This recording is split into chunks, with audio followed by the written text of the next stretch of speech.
You going? Take me with you. You gonna convince Nate to take your place? He's the only one with a truck that I know of. Oh, I'm glad to, thank you, I guess. Good evening. I'd like to call the December 1st, 2025 City of Minneola Planning and Zoning Commission to order. Please stand for a moment of silence and pledge allegiance to the flag.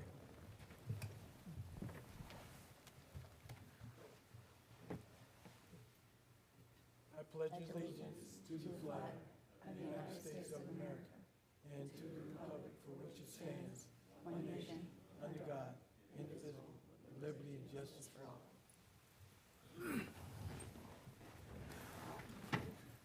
Next thing, agenda review. And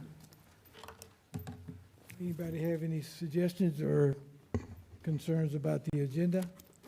I have one recommendation. Mr. Chair, Pardon me? if somebody could make a motion to excuse Yeah, I was going to get to those. that. I would like to make a motion to table items 5, 6, 7, and 8 as per the city request. I've got a motion. Second. I'll second. All in favor, say aye. Aye. Aye. I would also like to make a second motion if that's possible.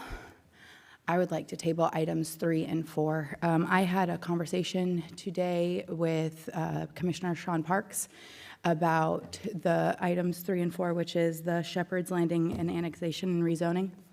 And all of the things went through to the county. However, they did have some concerns about the annexation on their end. I do have a document that I am currently forwarding to the city manager that we all have access to. It's 8 pages of the recommendations and why. They are asking that they're going to have a vote on it, but they don't have a date determined. So I feel like we should wait and see what the county does before this board making a decision on annexation, just to kind of keep us in alliance with the city. So that is my recommendations. And like I said, I know that we're not required to wait for the county's approval. However, with an item like this, they did have quite a bit of recommendations, and I can get that document to you guys. City manager, you come forward. Minute. I'd like to just add that this board does not hear the annexations, and so I'd just like to remind you of that. Right, but can you clarify what item 3 is, what we're being asked to vote on? The comprehensive plan amendment and the rezoning, not the annexations. We did the comprehensive plan on item 2, or it was item last week. So if this one, the words specifically talk about the ordinance and amending the board. So if we can just wait, like I said, it's more so waiting to hear, because the Lake County did have concerns, and they did have an 8-page report with their recommendations, annexations, and their request of the comprehensive plan. And so, again, my recommendation is just to allow the county to have their meeting, and the developers can communicate it with them. And once we hear the county's recommendations, we can move forward with that. I haven't been in touch with the county, but Matt may have been, so he may be able to speak to that. Yeah, good evening, everyone. Matt Young with Richland Communities, 555 Winderley Place, Suite 129, Maitland, Florida. This is not out of any ordinary for the process that normally takes place. Anytime we come to a municipality and seek annexation and a comprehensive plan amendment, the county that the municipality is within is notified, and they are given the opportunity to provide comments. However, that process runs parallel to our own internal process, not speaking for the city manager or anybody else. In doing so, there is no meeting that we're going to have with the county regarding this. This is a city decision and a city process to move forward. If we're going to take a different process by way of waiting on the county, that's just, in other terms, a way to stall out the process indefinitely. So we're here before you tonight is asking you to hear us. The comprehensive plan, if I'm not mistaken, did move forward at our last hearing. So that is already scheduled for tomorrow's hearing. And what we're ready to present to you tonight is the development agreement and the rezoning, which candidly, the county isn't part to. That's only the city. So the last item, the comprehensive plan and the annexation, are what the county weigh in on, and they will continue to weigh in on that throughout the process. And we work very well with the county, as we have on all our past projects. But tonight, what we're before you on is strictly rezoning, and that is only a city matter. So we would ask that you would hear us on that. Okay. I will not accept the motion, and we'll continue on with item 3 as posted on the agenda. I'd like to have a motion to excuse Mr. Trujillo, Mr. Rose, and Joanne. Motion? I'll make a motion to, oh my God, I just went blank. Excuse, thank you. Ms. Ken Rose, Joanne O'Haller, and, and who, oh, Oscar Trujillo. Mr. Rose as well. It's not here. Rose. Yeah, Ken Rose, I said him first, I Okay, think. all right. Oh. You got a motion, second? I'll second the motion. All in favor, say aye. Aye. Aye. Aye. All right, proceeding on with the agenda review. Like to move items 5, 6, 7, and 8 to the front of the order and get a motion to table these all in one. We already did that, I believe. Pardon me? We already did that. That was the first motion that we all approved on. Did I do that? Yes. I can't remember anything. All right, thank you. Public comment. Is there, excuse me, is there anyone in the audience that has anything to say that, or make any kind of comments that's not a part of the agenda? Come on up, ma'am. State your name and the address. I cannot figure this out. Denise Price, 3218 Hill Point Street, Minneola. I just wanted to ask, on the southeast corner of Citrus Grove and Grassy Lake, I've heard that there's an Ace Hardware that's supposed to go in there. Is that true? And do you have any information on that, if so? Mark? Or Tom?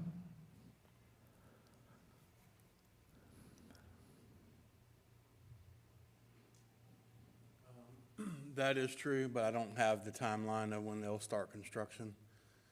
They're still working through driveway access with the county, the last update I've had on it.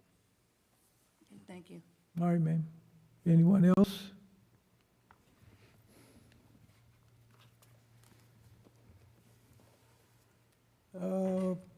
Item number 2, site plan, Grassy Lake Medical. Wait. We need to approve the minutes. Thank you. You're welcome. Because I have, Motion to approve the minutes from November 3rd, 2020. I actually think we have some corrections on them. I Okay, state your believe, correction. yeah, I believe the minutes on the item presented on Shepherd's had 1 nay. Could you double, I thought that I could have sworn we had, it wasn't all approved. I think it was Oscar, if I remember. Yeah, before we, that was the only thing I saw. Actually, one item I forgot to bring with me. Yeah, Okay, with that correction, Motion to approve the minutes from November 3rd, 2025. I make a motion to approve the minutes with the correction for November 3rd, 2025. Second? Anybody second? All motions, second motion. All I'll right. second it. All in favor, say aye. Aye. Okay, moving on. As I was saying, site plan. Item number 2, Grassy Lake Medical Office. Tom, want to come down? Good evening, members of the Planning and Zoning Commission. Here today for item number 2, my name is Eric Rosh with Inspire Placemaking, here in my capacity as a contract planner to the city. As I mentioned, this is item number 2, which is the Grassy Lake Medical Office. I'll run through the location of the project, I'll speak about the request, and I'll finally wrap up with a summary. So this one's going to be on the southwest corner of Citrus Grove Road in Grassy Lake.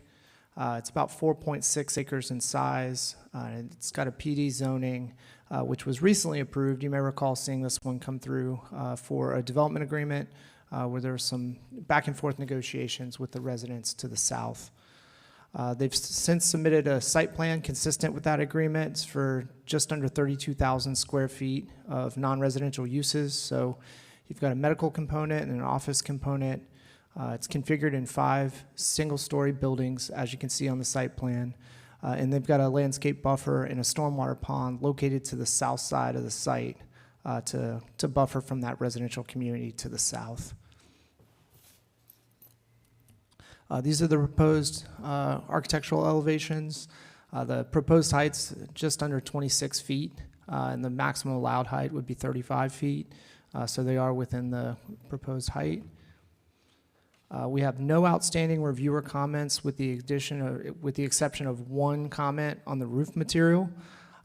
This one does have a TPO membrane roof proposed. It's a flat roof solution. And the city's code currently reads that your roof material needs to be primarily metal or tile. So we did bring that up and recommend approval of that roof material issue prior to final approval of this site plan. And I know the applicant's got some comments on that, and there's been some back and forth between the applicant and staff, but they wanted to address that here on the record for you this evening. So with that, there's no other outstanding issues from staff, and staff's comfortable recommending approval subject to the resolution of the roof material issue, whether that's through the requirement of a variance or otherwise. So thank you. All right.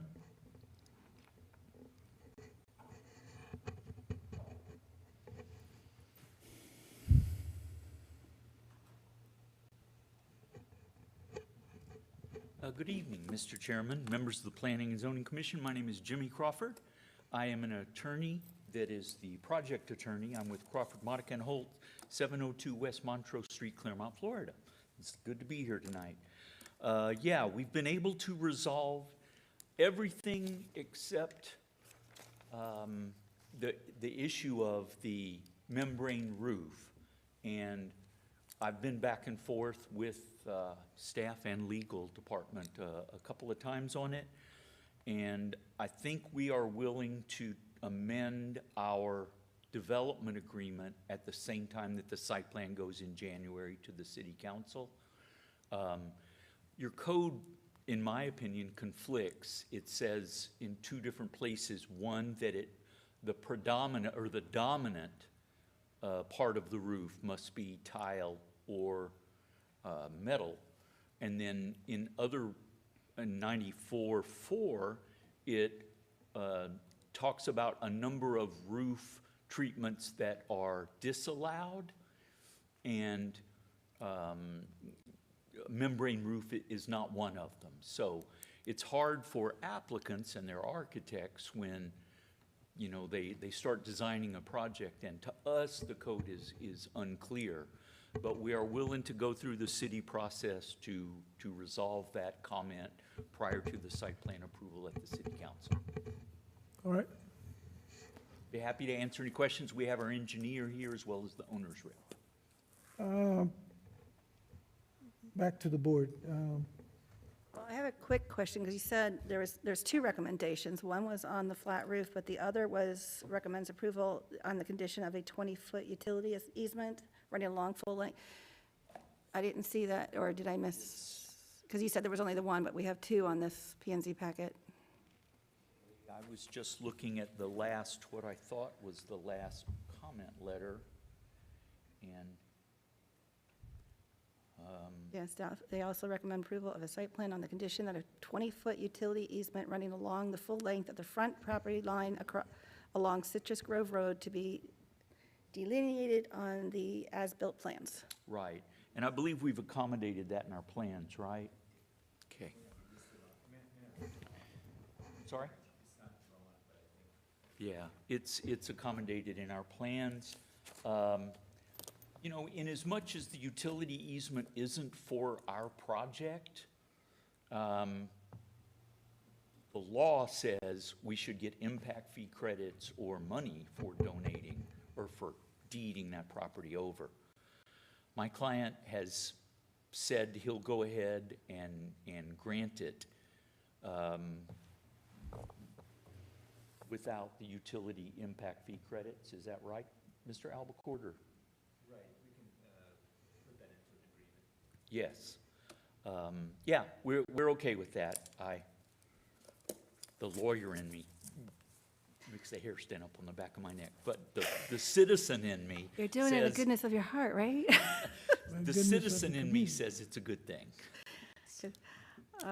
So you're going to make sure it will be in the plan in the January, or be shown on the plan? Yes, it'll either be shown on the plan, and we'll probably roll it into the development agreement as well, since we're going to add a roof provision for the city council's consideration. I have no guarantee they'll approve it, but.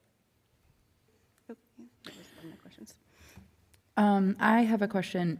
My biggest question is, what is the desire or the concern about the membrane roof? Like, why are we choosing this material? And we seem very committed to this. Is there like like what's?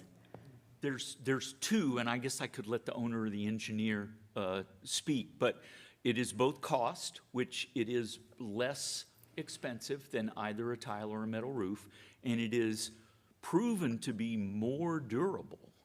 My office building in Claremont has a laminate or a rollout roof like that. And they have 50-year guarantees on them, and they've been very popular. And you don't see it because there are parapets and architectural features that don't allow the roof to be seen unless you fly a drone over us. So it just doesn't seem like I mean, why spend the extra money for a roof that nobody can see from the ground? To me, that doesn't make a lot of sense, and we would ask the council for a waiver. Would this be like a special exception, or how would how would this end up going through? So our code defines what a special exception is and what a conditional use permit is, and so this would just be like a waiver or variance is typically how you would see it. The waiver to the variance is what I think I understand. So if we do this for this particular one, then the chances are other developers wanting to come and do this would. We have had several variances come through for this Particular. exact issue. And you're not actually agreeing to anything at this point. Right. It's just they would still have to come back and come through. You're just allowing the site plan to move forward. Right. Anything else? I have a question about the landscape buffer. How big is that landscape buffer? It wasn't on the documents there. Bring up somebody who can actually testify to it. Thanks, I appreciate that. Larry Polliner, RCE Consultants, 617 Arvern Drive, Altamont Springs. The landscape buffer in the back basically is 50-foot deep. Okay. Between the back of curb and all the way to the houses is over almost 200 feet. Okay. It's quite a distance.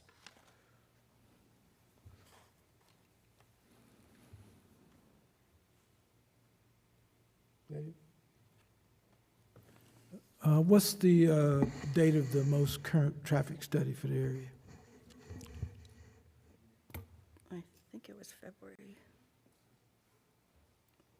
let me see. Might be February, I thought it was on here. Speak to that. Hi, I'm Kava Albacord. Address is 853 State Road 436 in Castleberry. I'm the developer. That was done this summer, so I believe it was June or July before we had one resubmittal session in July. So on that note, there was one minor change. He said it was going to be medical or office. It's actually closer to 20,000 square feet of office. Could be medical, could be general office. And then about 10,000 that is potential to be retail. We don't expect there to be retail. As for the traffic study and the parking, we went for the worst case scenario on both. So if the worst case scenario for parking would be all medical office use, so we have enough parking for that. The worst case scenario, which for traffic, would be if that 10,000 square feet or so was retail and the rest was going to be office or medical office. So because we wanted to kind of make sure we're covered on both ends there. The traffic engineer initially told us that we have a good case for an exemption, and I asked him to go ahead and still do the traffic study itself so that we have the full traffic study in there for the. Good idea. I don't like exemptions. Mandy, questions? Thank you. I have, let me One see. more? Well, there's just some little, might be nuances, but just did all, has all, let me see if I can, where's my questions? Engineering, stormwater, has all those comments been fully resolved yet? Is that, okay, and then fire-approved access and hydrants, is this an Eric question, sorry? Or I just want my check marks, yes.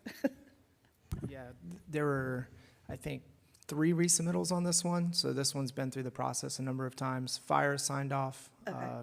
Public Works and Engineering have both signed off, Perfect. and Planning signed off with the exception of the roof issue. Okay, just want to make sure I covered all my bases. All right, any That other was last of questions? mine, I think. Do you have anything else? No? Sorry. Kevin, you got anything? Oh, Kevin. Can't leave my buddy out. I didn't sign in, but I will in a second. Yeah, Kevin Carey, 20237 Sugarloaf Mountain Road. Brad, can we bring up the presentation? So, Bill, just what you had mentioned about, well, I'll get to that in a second. Sorry, I got jumped ahead. So a couple of things, I was happy to see a lot of the comments. We talked before about this development, and a lot of comments had before been addressed, which is great. Really love to see that part of it. I gotta get to my. So overall, on the first sheet here, which is the overall site plan, the one item that I have is on the northern driveway. We show that as a full access driveway, but we really don't have a way for anyone going westbound on Citrus Grove Road to turn left into there. So I don't know if we're making this a right in or right out. There's a concern I have there on how vehicles get in. Right now, the way I see it is if you're traveling north on Grassy Lake Road, you can't enter this property because you can't turn left into it off of Grassy Lake, and then when you turn left onto Citrus Grove, you really can't turn left into it. So I don't know if that's a concern anyway, just wanted to bring that up as something I noticed, whether we want to address that now or not. So this is the location about where that driveway would be. You can see there's a median there and there's a striped out area, so there really isn't a place for people. There's not a left turn lane to get in there. So there's nowhere for a vehicle to kind of refuge in there when you have the cars that are coming through there. So just a concern of mine that there's not really good access into this property from Citrus Grove going westbound or northbound on Grassy Lake Road. Next, on the ADA requirements out of the building, we have where the handicap ramps are right out in front of the building. The details in the plans weren't shown to show whether or not a wheelchair is able to come off the handicap ramp and go up the 6 feet to the door and open the door. There usually needs to be a 4-foot flat landing area somewhere they can grab the door and open it or hit a button. So there's just one concern there, just to check that. Maybe that's already done. I just didn't see the details in here. The driveway on Grassy Lake Road, only shows a stop sign, but it needs to be a stop and a right turn only because it is a right turn only condition, so that the detail needs to be updated to show a stop and a right turn only sign instead of just a stop sign. Going on to like the fire department layout, there's an overhang issue where I'm not really sure, the hydrant's really close to the edge and the fire truck overhang looks like it might hit when you're coming into one of those intermediate roadways between the buildings. One other thing to look at. And then exiting the property on Grassy Lake Road, you can see the fire truck to exit out one of the movements, it has to go across all 3 lanes or all 3 lanes of traffic that are available to exit the building, plus drive over some of the sidewalk area. So I don't know if we can maybe look at adjusting that so the fire truck get out easier without crossing the entire roadway. And then next, when you're entering from Grassy Lake Road coming southbound, if the scale is correct on the drawing, the roadway is only 40 feet wide. As you can see in the drawing here, the fire truck has to drive down the northbound right turn lane to make a right turn into the property, which doesn't seem to be very realistic if there's traffic already in the right turn lane. So just a concern there about access for fire trucks into the property itself. And then Bill, for talking about the traffic impact analysis, number one, the statement in the executive summary states that the property have right in, right out driveways, which isn't really clear. The one on Citrus Grove Road isn't shown as a right in, right out condition. And as was mentioned just now, the traffic study was completed in June. The count was done in June 2025, June 25th, 2025. And that is not normally when counts are done because, as everyone knows, school is out. So traffic will be a lot different. So Exactly. just a clarification point there. And that was it. That's all I had.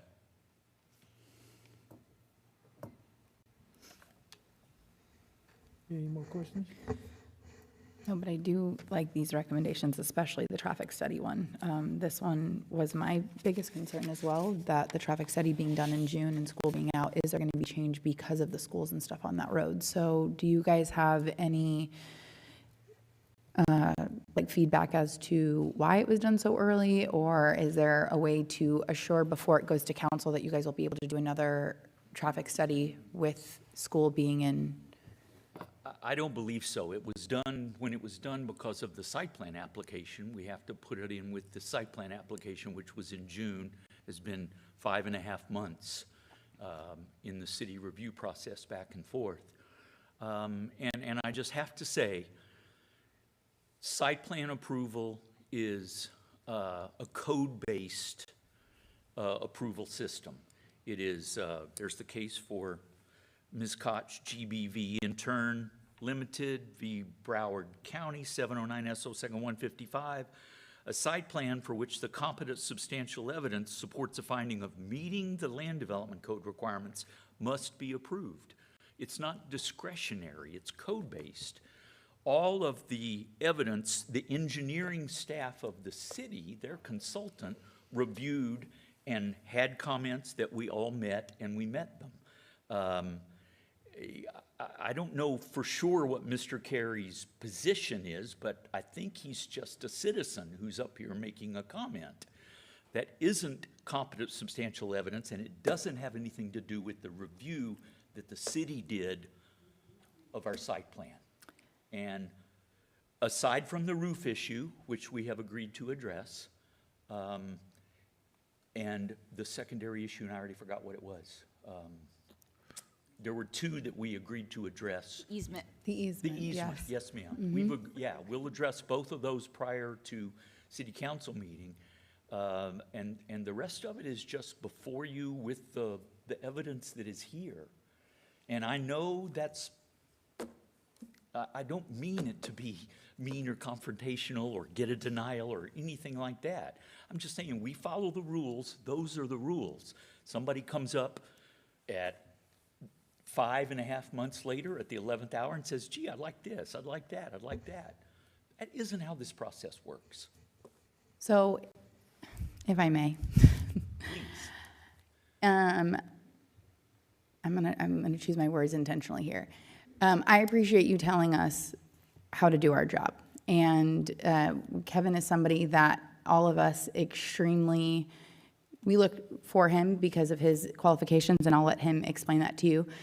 Part of our job, however, is to make sure that we make recommendations to the council, and we listen to all of the things, all of the sides, all of the concerns, so that when something comes to their table, they're not being slapped in the face with it when it comes in January, right? Especially traffic concerns. Now, Grassy Lake, there are schools on that road, and with these concerns that he brought up with his traffic experience, which is why we look to him, these are things that we know that with this board and all of the other times that things have came through this board and to the council are common things. It's usually traffic. Thanks to me, it's conservation, and there's a couple of other key ones that we need to be mindful of. So having said that, this isn't just at the 11th hour pulling a rabbit out of a hat to make life more difficult for you. It is being very mindful that we're taking in all of the information so that we can make recommendations and accommodations so that when it goes to council, they are going into it with all of the information. So this isn't to go back and forth. It's not to irritate you, but it is to make sure that we are gathering every side of it. Now, I don't know about any of you, but I'm not a traffic study expert, and so that is where we tend to look for Kevin, and he has attended every meeting for P&Z. He has attended every meeting for council. He is somebody that we all consider someone to advisor. So this is not, it's not just some random citizen giving you facts. So I understand your frustration, and I get that you're trying to protect your client. His recommendations are not at all a no. These are things that are going to be concerns, and these are going to be things that the council is going to have to come in front. So bringing about it now, having the conversations now, it's not necessarily a no and a denial. It's a, hey, can we think about this, be proactive, and figure out, hey, is there a possibility that we can get another traffic study done? Because traffic study in June versus traffic study in September, totally different. But every developer and landowner that comes for you with a project looks to the code and sees how to do it. They go in front of the site review committee at the city that Kevin doesn't sit on. We get a list of comments, we address them. We're $250,000 into this engineering. And it is the 11th hour when somebody who's not on a city review and has never commented on our project site plan issues before comes in and says, well, we think they missed this and this, and we want them to redo this. It's just, I'm not telling you how to do your job. Your job is to follow the code. And I'm telling you what my opinion of the code is. You have an attorney there that you can ask as well. Well, and our job is also to hear public concerns and being mindful and making recommendations to the council, right? That's the biggest thing, is that making sure that we're taking in all of the information. We are the advocates for the community, and we are also the ones that are making recommendations to the council as per the code. So it is important that we are considering the code, yes, but we're also needing to consider traffic things. This is like the fact that he talked about the fire truck. The fact that the fire truck cannot actively make a right turn there, that is something to be considered, and it's a discussion. And okay, it wasn't caught back in June, but we can still have a conversation about it now so that we can make these recommendations, and it can still potentially get its approval and go to council. But if we do not have these conversations and you're not open to hearing these recommendations, then we're going to end up doing back and forth. So. Okay, let's move. I'd like to make a statement on that. So, it actually wasn't 5.5 months. It's actually closer to 9 months, because our first submittal was in February. And so we waited almost 2.5 months to get any responses back. So back in May, when we were really excited to finally get our first comments back, there were a lot of comments, and we addressed a good chunk of them. One of the comments, actually not from actually city planning, zoning, building department, or engineering, it was actually from Lake County, asked for a traffic study. That was a point, so we're already summertime at that point. These traffic studies don't happen in a week or two. They're often in 6 weeks or so. So the date that you see, that could be the date that it was done, or the date that they collected their information, or when the report was given. I can verify that. I don't expect it to, it was certainly done in the summertime. I don't disagree there. It literally says traffic data collection for the study, and area intersections were performed on June 24th, 25th, 2025. Yeah. So like from the date we were asked to do it, we were already going to be in summertime by that point, by the time they collected the information. Even now, if we were to tell them, go ahead and do a traffic study, it's going to be December, right? So that Now, wouldn't it have made sense if you knew you were going to do this project, to do a traffic study prior to? well, we wanted to first see what the information was, and our goal is really to resubmit it as fast as possible, get all our comments cleared up as quickly as possible. Also in May, we did have a meeting with the city, all of the departments, including fire. So they did look at this multiple times, including the turn lanes. The turn lanes were adjusted at that point, and this comes with their stamp of approval. To my knowledge, I mean, there's no comments from them. But as for the traffic study, if you actually read the report for it, you know, we're pretty far below the threshold for In even June. the need for a study in general. But so the question becomes, how much of an impact is school in session or not session going to be? You know, we can. Ultimately, my limited understanding of how traffic studies work is it's a lot of looking at tables in addition to data collection. And so maybe those tables have some rule of thumb that's can often be applied for school or not. I believe there is some discussion there, but maybe Kevin can talk. Kevin, can you come and Let explain me- your? Hold on a second. I need to say something about your comments against Kevin. They're not against That- Kevin, I Well, promise.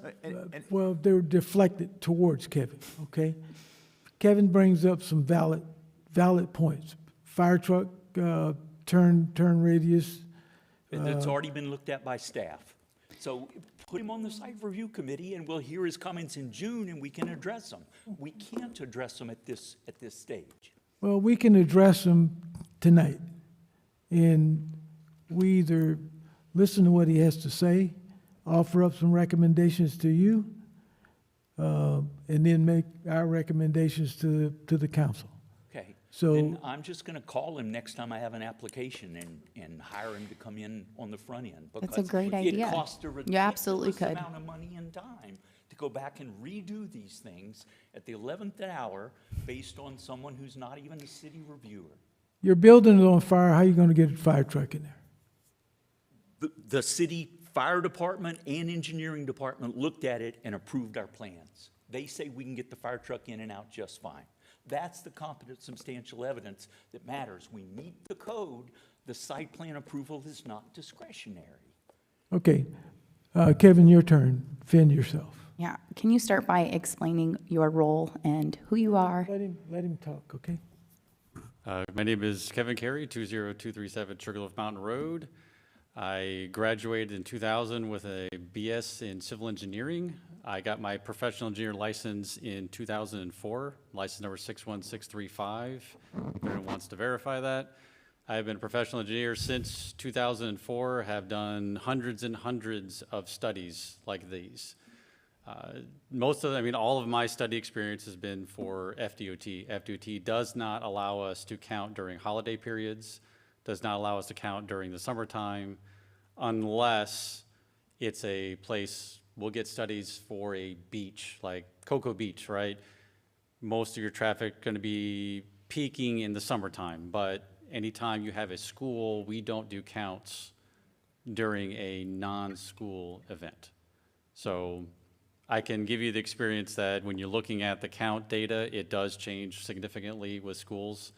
Your peaks end up being a little bit different. Your normal intersections without a school, you're peaking somewhere between 7 to 8 o'clock in the morning and then 4 to 5, right? Everyone goes to work, comes back home from work. When you have a situation where you have a school, your peaks, depending on the school, of course, right? Elementary versus middle versus high school, your peaks will vary throughout the day. So your peak could be more like 3 o'clock when the elementary school gets out in that area. So I do have the experience on that. I am just a citizen at this point. I'm a volunteer. I do volunteer for the Planning and Zoning Board because I do not live in Minneola. My address is Claremont. I'm on the county section, but I do this as a volunteer. I don't get paid for this, and I do it because I enjoy doing it. It gives back to the community, but I am a professional engineer, and my comments are coming from 25 years of experience doing these kind of reviews and these kind of projects. So Okay. hopefully that qualifies me for all the comments that I had, so All anyway. right, Thank you. and your comments matter. The city council voted to make both Kevin and Dave Yeager liaisons to the Planning and Zoning Commission. So they are attached to the Planning and Zoning Commission in that role as a liaison. And Thank that you. was what I was looking for clarity on. Thank you. I just wanted to be clear here, because Kevin touched on it at the beginning of his comments. I have no problem with Kevin. I mean, just as two engineers talking to each other, because I'm also an engineer. I have no problem with him. When we first started back in February, we did give him our plan at that point, and he took a look at it, and we received those comments. I believe he spoke with our engineer, and even at that time, we said, hey, let's go ahead and incorporate all these, because I know, I've been through a few of these meetings. I know he's getting up here. He's gonna, and his comments are not superfluous, I should say. So as for specifically the comments he had themselves, putting a right turn lane sign, no problem, and I believe that's already been a discussion with Lake County, something they requested. The Citrus Grove Road, that's shown as a regular entry, but yes, he's correct. There's no way that somebody coming west on Citrus Grove Road can access that property. Right now, maybe they can kind of roll over whatever the painted lines are, but very soon, that won't be allowed at all, because the construction there is going to have a physical median, I believe, that blocks that. If you want to insist a right in, right out sign there, I suppose we could do that, but I think that's kind of a moot point, because by the time this project is off the ground, I expect, at least according to what Lake County's told us, that construction to be in process, if not already completed, and there be a physical median there. I don't know what the need for a right in, right out sign would be, but I suppose we could do that on that Citrus Grove side. Moving a fire hydrant a few feet or keeping it off the path of the fire truck is in everyone's best interest. I don't have an issue with that either.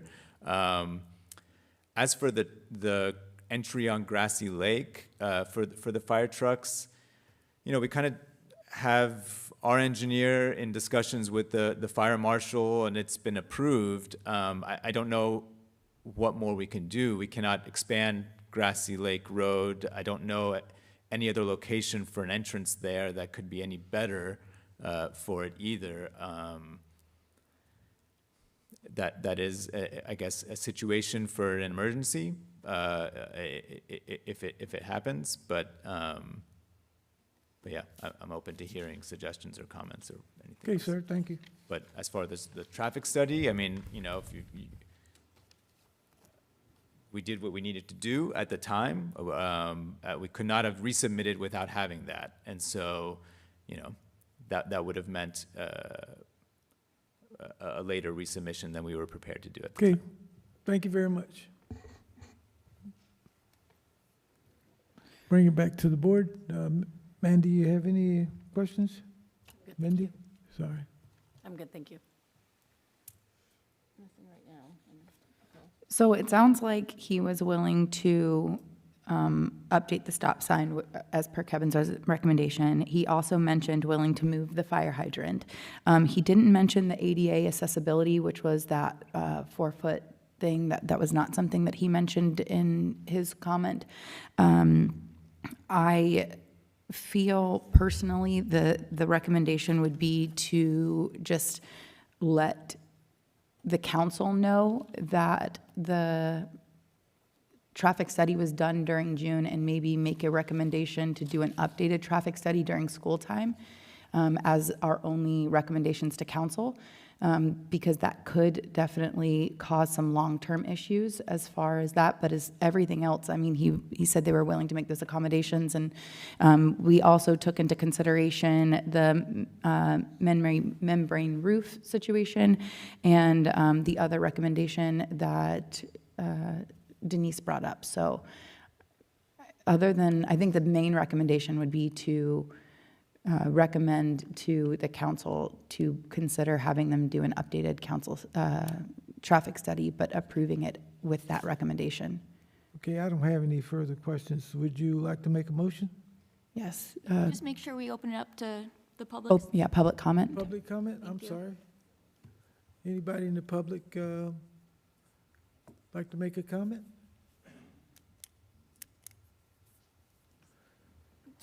Back to the board. Motion to, So I would like to make a motion to approve with the recommendation of doing an updated traffic study during school hours for for the Grassy Lake Plan Medical Office, item number 2. Also add the staff recommendations in there for the motion, and probably Kevin's, that they said they were going to add in there. But do we have this, the staff recommendations on, does that include the waiver? No. No, so we have to add that if we're going to do that too. They're going to have to come back for that. That's not Okay. part of this application. Okay, perfect. Just want to make sure. okay, we got a motion. You have a second? Second? All in favor, say aye. Aye. Aye. Aye.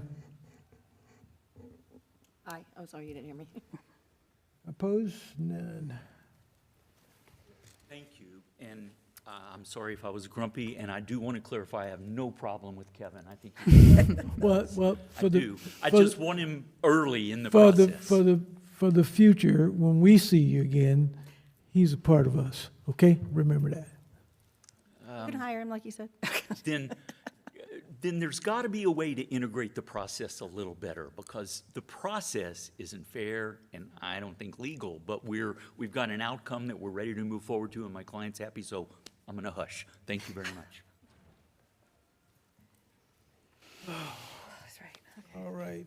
We'll have 2 more. I need some help with this. How do I access my city email? Can anyone help me with this contraption? Yeah, Anyone at all? IT says no. Yeah, head waving no. I had no training. I was thrown in front of a The screen. tablet is just for viewing what we put up on the screen. Yeah, And you we- can also switch and take a look at the agenda items, but we can't put your Outlook, your email on there because they're shared. Okay. Okay, can we move on as well? Item number 3, ordinance 2025-14, Shepherd's Landing Annex and, well, not annex, but actually rezoning, right? To switch between, do you need to learn how to switch between the notes? Yes. Can we, that's- okay. Is it okay if I give her a training or somebody give her a training? Can you come help me figure out how to operate this contraption? Thank you. It took me a while. Scroll up and the bottom down here. Yep, and then the button, the square button. Switch, it's supposed to switch between, yeah, and then there's your agenda stuff. Which looks Yeah, similar to the thank you. push up and then push the square button. Thank you. It took me a while. I have to teach Joanne all the time. Okay. Can we come down?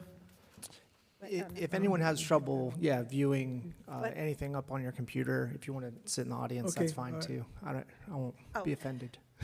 So, Well, mine's actually shut down on me. I Oh, guess yours is not working I'll share. Press on. Tom, either? Okay. This one kind of. go ahead.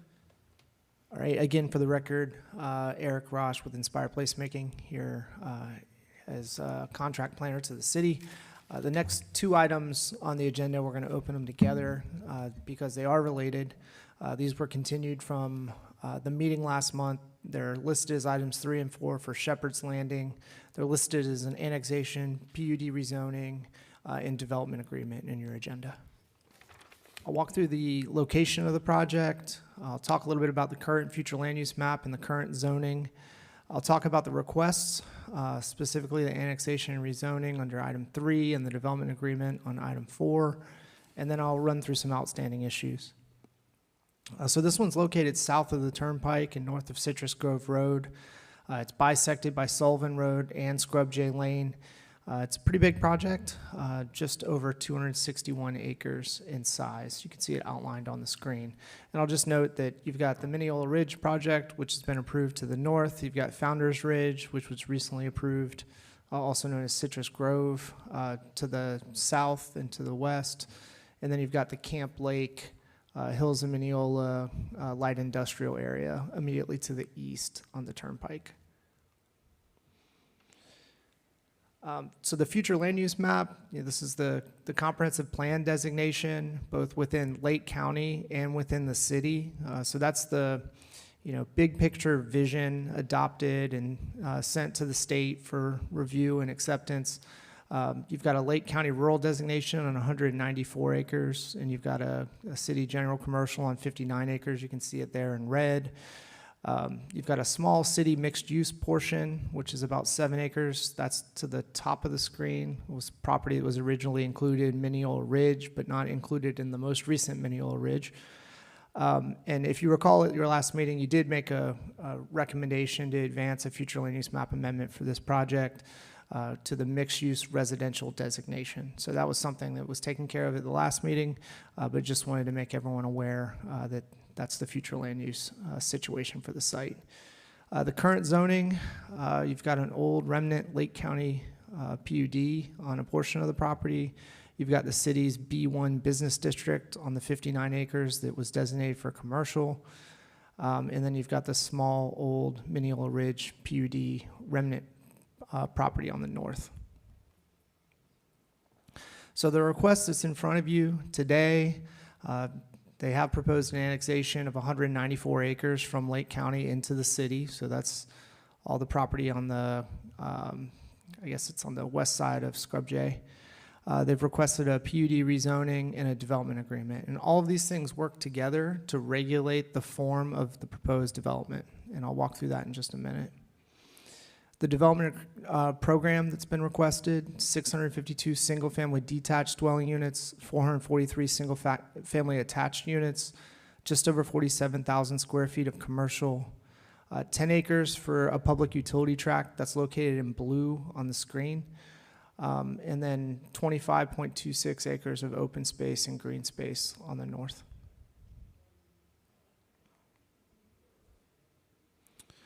These are the properties that I mentioned were subject to the requested annexation. We talked a little bit about that at the beginning of the hearing. I don't believe the Planning and Zoning Commission takes action on the annexation, but for your information, this was what was submitted to us for review and approval, for consideration, bringing into the city to amend the city limits. There is a proposed increase in the residential development program associated with this and a decrease in commercial. So if you multiply out the floor area ratio of the existing commercial, it's a significant decrease in commercial entitlements under what's proposed. They're proposing a gross density of 4.2 dwelling units per acre, and they want to be able to cluster that up to 10 dwelling units per acre. So that would allow for those townhome units as well as the detached single-family units. They requested a 40-foot minimum single-family lot width and a 14-foot minimum townhome lot width. Both are below the standard lot widths that we typically see in the city. And I believe the applicant has just recently submitted an updated development agreement to perhaps amend some of those standards, and I'll defer to them to talk through that. But you can see the layout of the subject property. As I mentioned, the public utility tract is immediately to the west. You've got the townhomes in the kind of darker orange area, and then you've got detached single family in the lighter orange. The commercial would be at the intersection of Sullivan and Scrub J.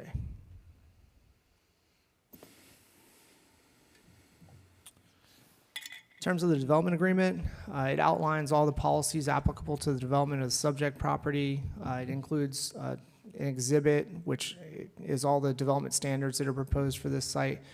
Many of those standards look similar to or identical to some of the standards that were recently approved for Minneola Ridge, and I'm sure the applicant will cover that in their presentation as well. So in terms of the annexation, there were no outstanding staff comments. A letter was issued to that effect on October 27th.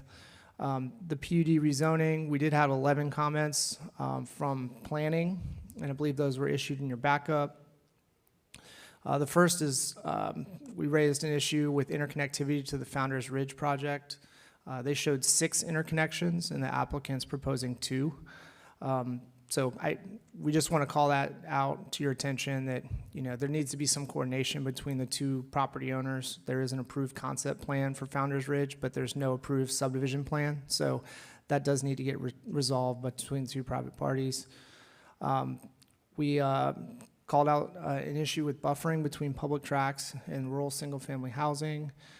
We deferred to utilities for capacity information. They have provided a public facilities analysis, but I'm still seeking a written response from utilities on the ability to serve the project. They're proposing front-loaded townhomes, which is inconsistent with the city's townhome ordinance, which requires rear loading in alleys for townhomes. They're deviating from the city's open space definition, so they've redefined what counts as open space rather than requesting a reduction in open space from essentially the standard calculation. Revising development standards for residential and commercial uses. As I mentioned, they've got the 14-foot townhomes, 40-foot single family. They're proposing a list of by right special exceptions. So typically with the special exception process, you would get more detail on how it would work from a compatibility standpoint rather than having it approved at the zoning level. And we're awaiting response from Public Works in Lake County. Engineering issued 3 comments. One was regarding a statement that parking will not be required for neighborhood parks. Those typically do require parking within the city. In conversations with the applicant, I believe they're going to amend the DA to require parking for those larger amenity facilities within the community, not necessarily the pocket parks, but the larger facilities for pools and mail kiosks and things like that. There was a comment about on-street parking in the non-residential and limited parts of the residential areas. That's, the city's position has been typically to disallow some of that on-street parking for some of the other communities that we've seen due to liability issues. Section 9B allows alleys to provide space for underground utilities, and engineering wanted clarification from Public Works that they have access, per their standards. And we had one outstanding comment from traffic, which just said the traffic study shall identify what improvements are needed in the roadways that are projected to be deficient to operate at below capacity. So that comment's been issued to the applicant. I'm not sure if they've submitted a revised traffic study yet. There was another concern that was brought up in the staff review process regarding the city's wastewater treatment plant, which is shown on the screen here immediately to the east of the property across Scrub J. It's in design for expansion right now, and I think some of the concerns were with noise and odors associated with that.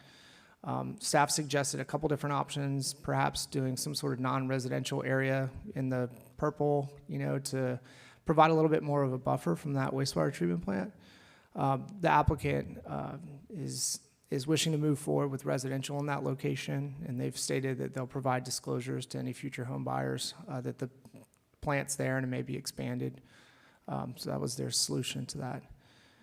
The development agreement, also 14 comments out there from planning, and I believe the applicant just recently submitted to address some of these, so I'll certainly defer to them on their solutions. The disclosure language, we want to make sure that the city attorney has a chance to review that for the wastewater. Want to clarify the limits of construction for Scrub J and Sullivan. The same comment before is the open space definition. We requested an exhibit to document the relief areas for grading and retaining wall heights. That was a comment that came from engineering as well. And I believe the applicant is prepared to share that prior to council. There was some language in there that automatically entitled the utility tract to another 40 units if the city doesn't accept it. And our suggestion was to just include those 40 units in the development program rather than having this kind of reversion clause. The same requirement on parking requirements for neighborhood parks, the deviations from the city's conventional development standards. We had the clarification on the buffering on the west, and then waiting for a couple outstanding reviewers. These are the comments from engineering. These are the last three. It's all about grading and retaining walls for the most part. They are requesting relief to allow for 50% or 50-foot grading on 20% of the property.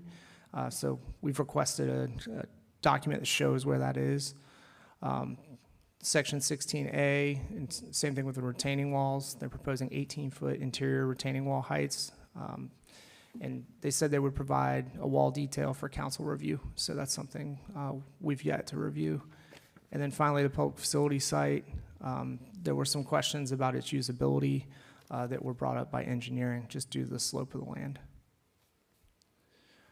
With that, I'm here for any questions, and I know the applicant, I'm guessing they have a formal presentation to share this evening as well. So, thank you. Okay. Applicant?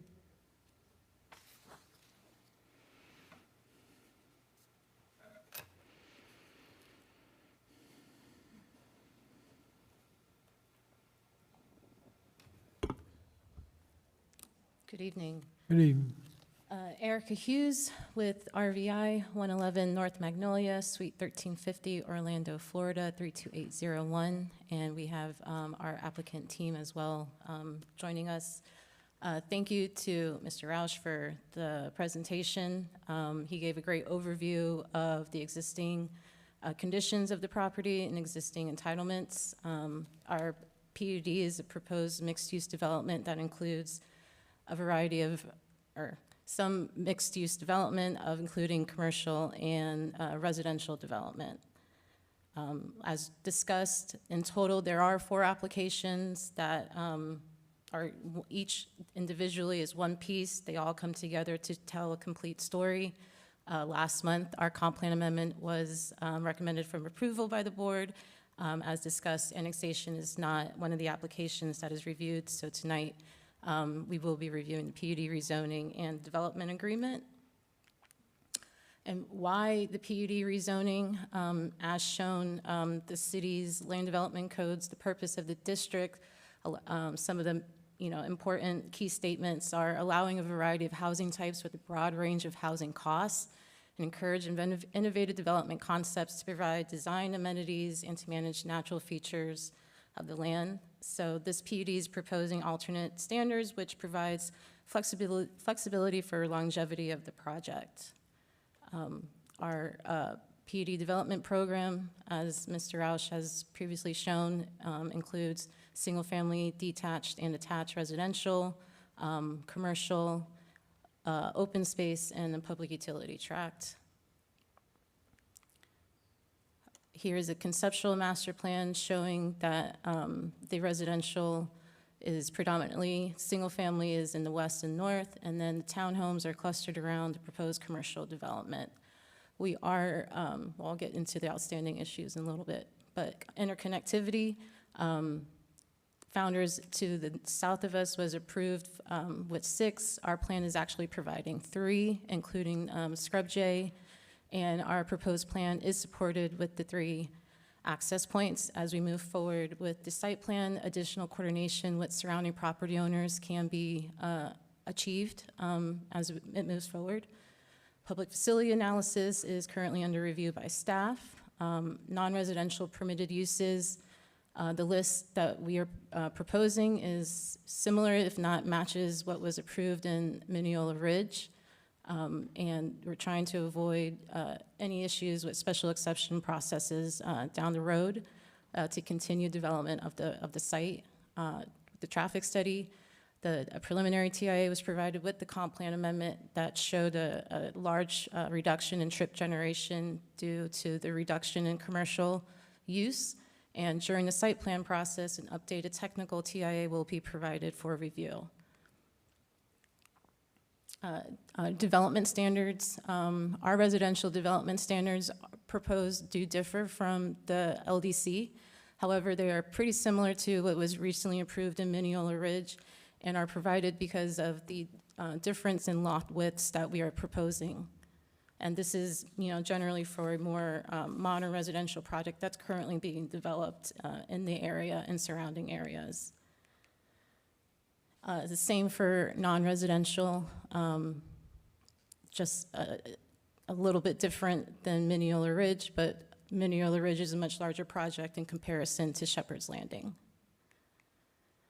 Townhomes, we are proposing both front and rear loaded, and that's just to provide flexibility to respond to the market demand as construction takes place.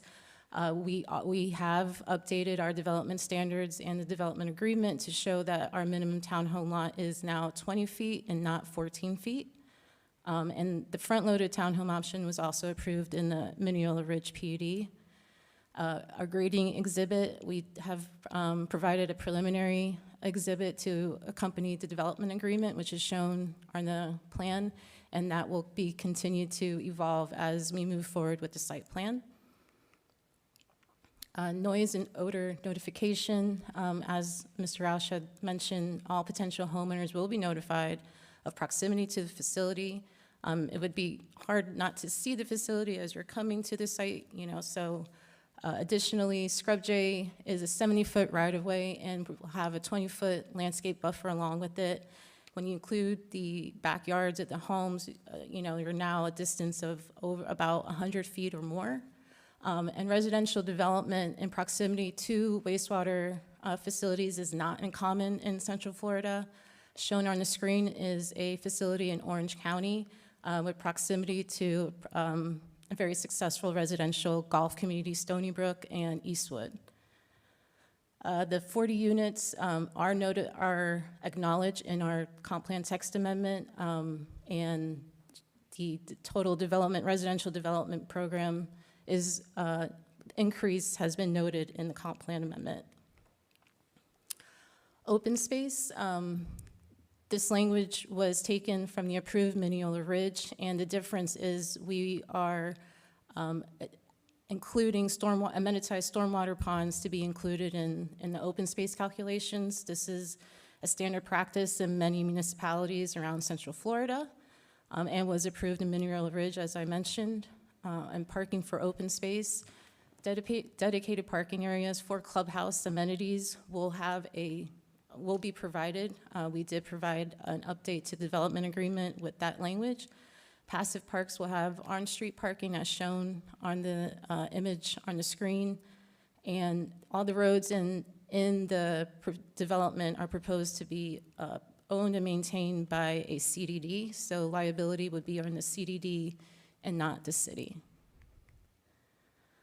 With that, we request that you guys would make a recommendation of approval for the PUD rezoning and the developers agreement, and we request time to respond to any public comment that we might receive. Thank you. Any questions?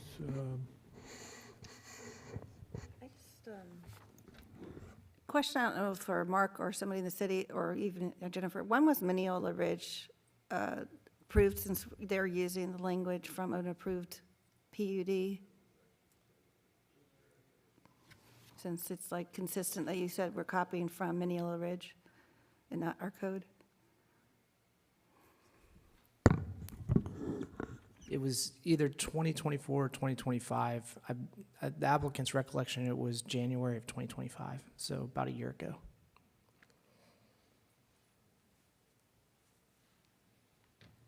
That's my first question. I do have some questions.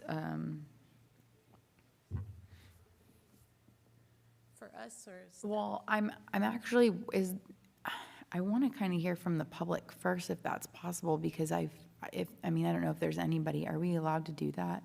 Yeah. Is it Does okay anybody from the public have any that had any comments? comments before? No? Come on, Kevin. He's not a public, he's our consultant.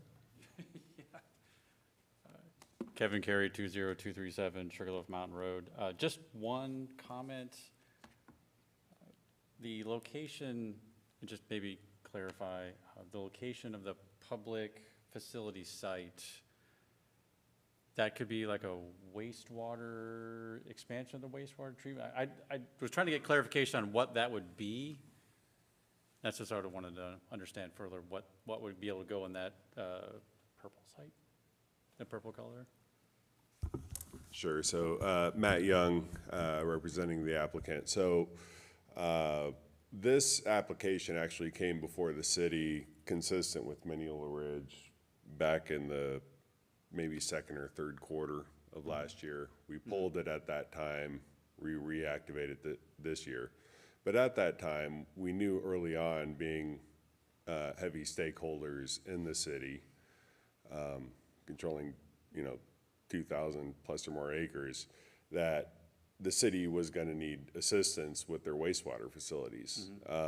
So at that time, we engaged Best Engineering to do a mock layout for an expansion of the wastewater facility. And we said, well, okay, what about if we put a rib over there? Okay. How much additional volume could we get out of that? Okay. So that area is indicated for a rib, which I think I gave Bo all the information with Tetra Tech, and it will accommodate roughly 0.8 MGD. Okay. So in reality, the build out of your existing facility without moving anywhere east and incorporating that, you get up to 3.5 MGD. And I think the city's master plan, which included a whole nother facility, was 4.5 in total build out. Okay. So really this, accounts for a little bit more than 3/4 of that. Okay, so my clarification point is, when I read the Florida Code 62-610-521, and this is where I get a little confused as to their meaning on it and definition of a well. If you're within 500 feet of a well with a rib system, or let me back up, the rib system needs to be at least 500 feet from a well, a potable well. So I just need clarification on, is that private, is that public? Because across this, well, to the west of that, you have a couple of homes that are unwell. So my question are those affected by, the rib system could expand far enough to the west? Would that void that code, or would that breach that bound? That's my only question, is just that one. Oh, I see what you're saying. Yeah, I got you. Does the rib, wherever the rib gets placed in there, does that get within 500 feet of those wells? And are those wells considered they are a potable water well, because that's what they drink from, but I got you. Is that a residential? Is that considered residential? Is that public? It just says potable. Well, good question, number one. Number two, we don't have the final design for that layout. This was just an option on a zoning level right now that we did some high-level engineering studies on to prove that it would work at least at a high level. I think right now the city is going through that formal design process. It seemed like that with some of the comments, but I just looking at the code that I read, just a clarification point that maybe. And that's why we wanted to, for whatever, if for some reason it doesn't work out, that's why we put the reverter in there, to where if it doesn't work out and the city can't utilize it, Then it just for whatever reason, it goes would just somewhere else. revert.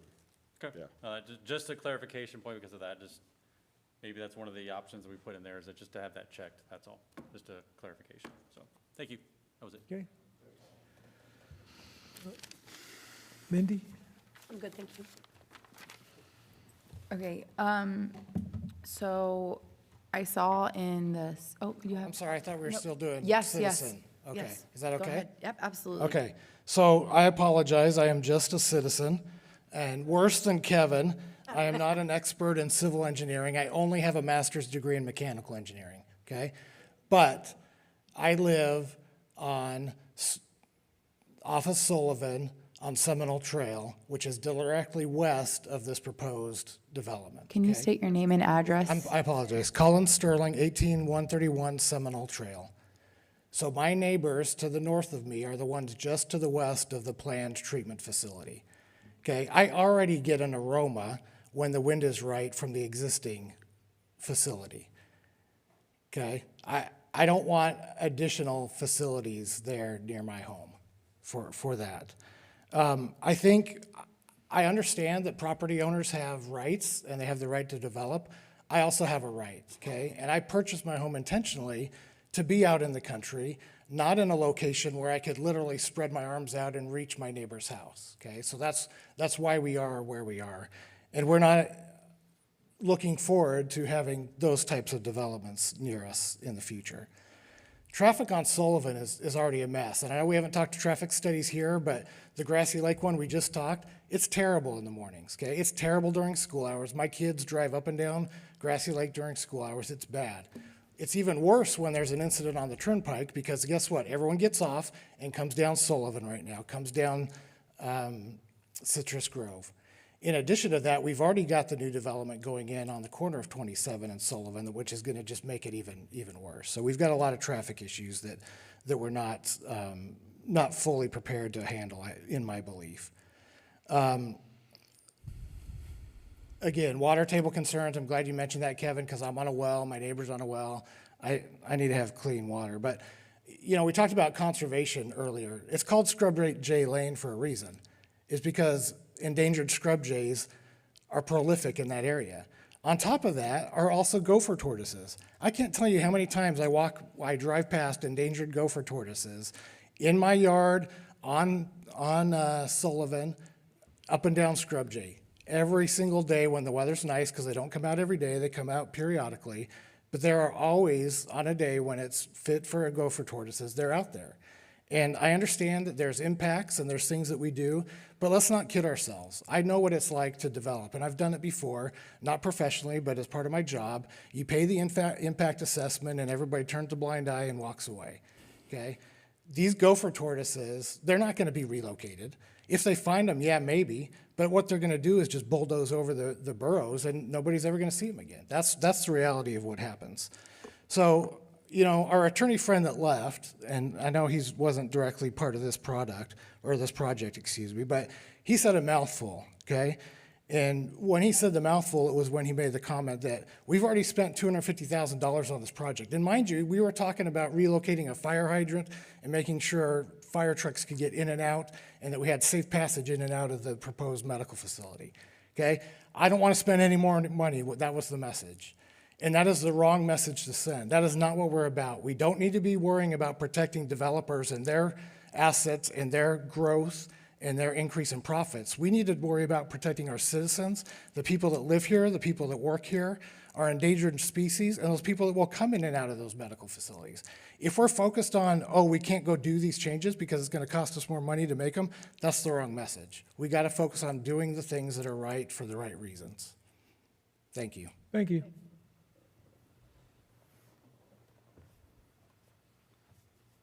Anyone else?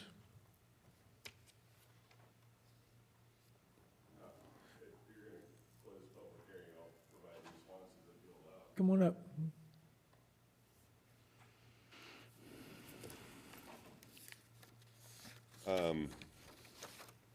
So again, thank you for the comments from the public, all good comments. When it comes to the public facilities and the RIBs, we can demonstrate that any odor really doesn't come from the RIB system itself. It's actually from the wastewater treatment plant. And we can demonstrate that through science and testing, which we're happy to do. So by the time the water actually hits the RIB, which is where it infiltrates and goes into the ground as our natural filter, if you will, right here your water table is roughly 100 to 150 feet below current ground. So you have that sand bed, which is what RIBs utilize to provide the final filtration on wastewater after it's chemically treated in the plant. That's what we're talking about utilizing that area for. And again, the city is, Tetra Tech, who works for the city, is currently investigating that. They're going through the site planning process, looking into Mr. Carey's concerns as well. Obviously, all of that stuff will have to be permitted through DEP, so it's not like anything this body recommends moving forward is going to authorize that, right, in perpetuity. It's just good suggestions to bring up to make sure everybody has their eye on the ball. When it comes to traffic, a big part of this project is an alleviator, right? We're already responsible for a mile of scrub jay and a mile of a parallel road along the turnpike that will lead out to Briar Rose on the backside of the Hills City Center, where we're collaborating with that developer to provide those relief corridors.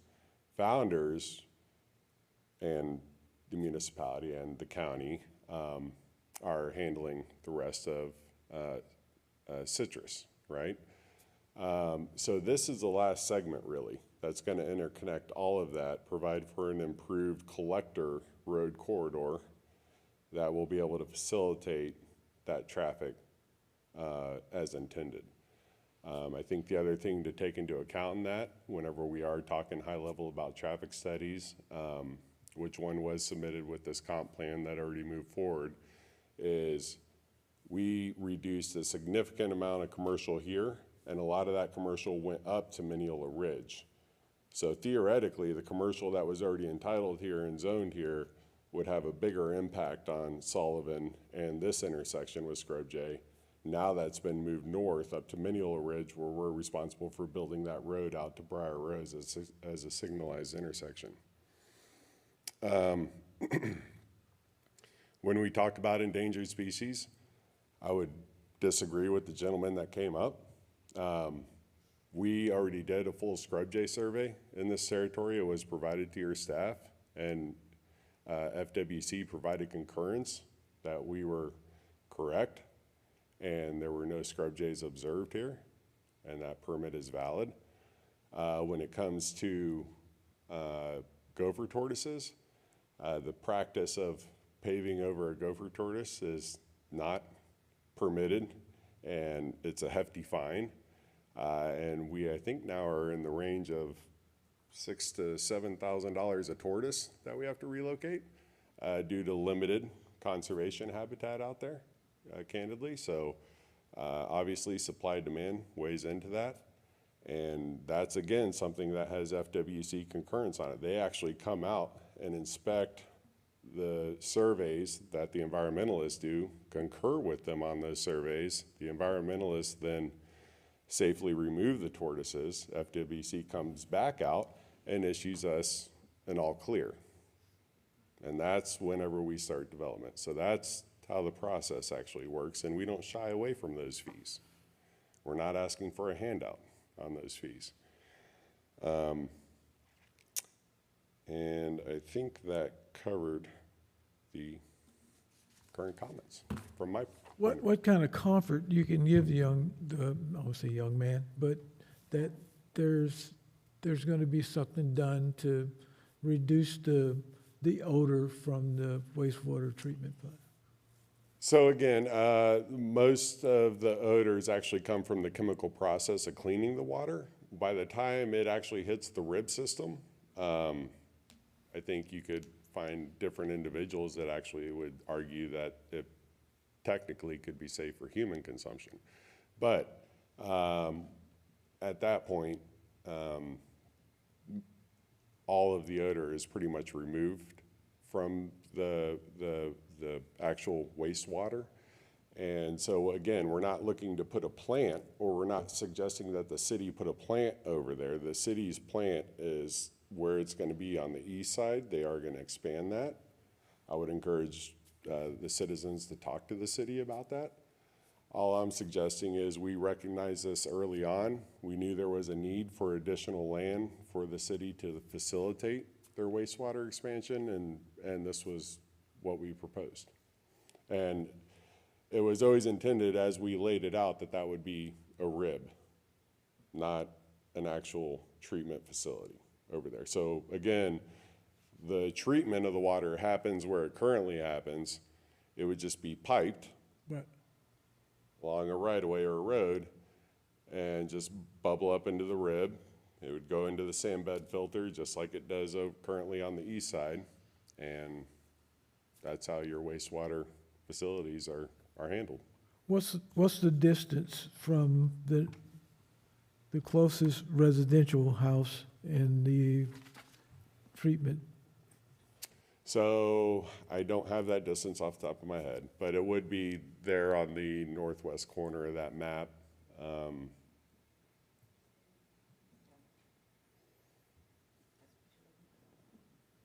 but I'm sorry, I don't have that distance offhand.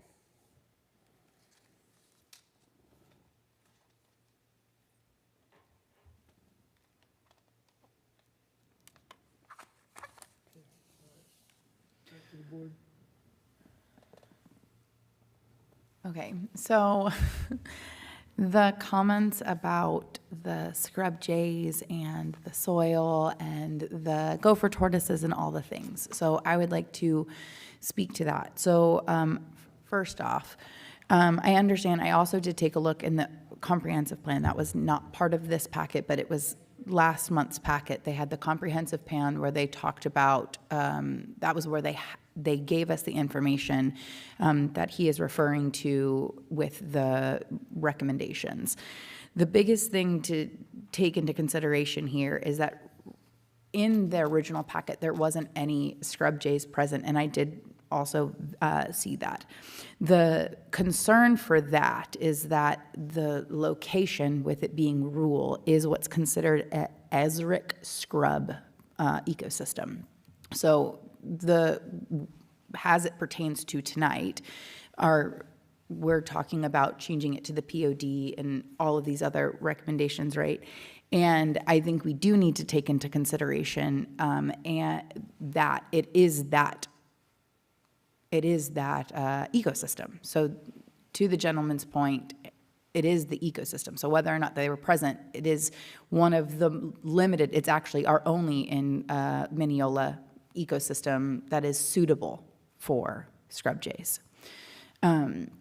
There is going to be a count that happens at the beginning of the year, so that happens statewide. And so during that time, there will be an ability to recount, to reassess. That happens on all the property.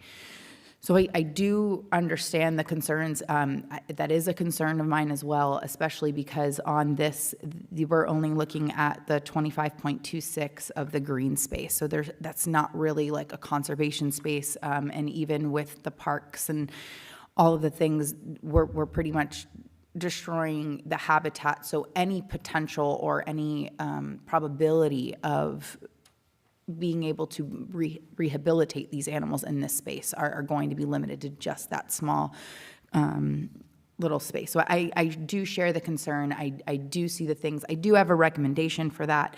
It would be the condition for transmittal on habitat assessment, and also maybe considering a 25% open space minimum in there. Again, I know that was more of the comprehensive plan, but this is, with it being from rural to PUD, I do definitely think that this is something that we should consider. Now, as far as the gopher tortoises, I have personally been in contact with FWC because the way that the code is written for that on the FWC side is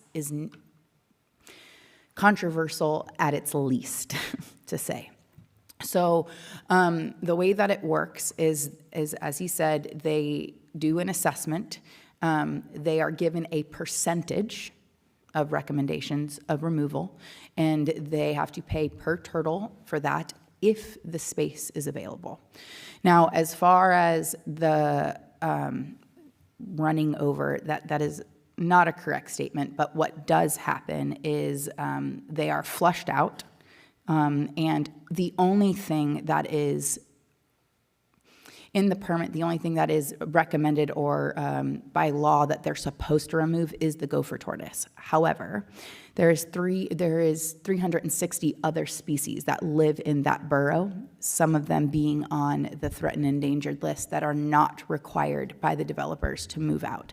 So my concern with this, and it is like a massive concern, is that we are taking 261 acres that is rural and untouched, that has more than just the scrub jay and the gopher tortoise on it, and we are turning it PUD commercial.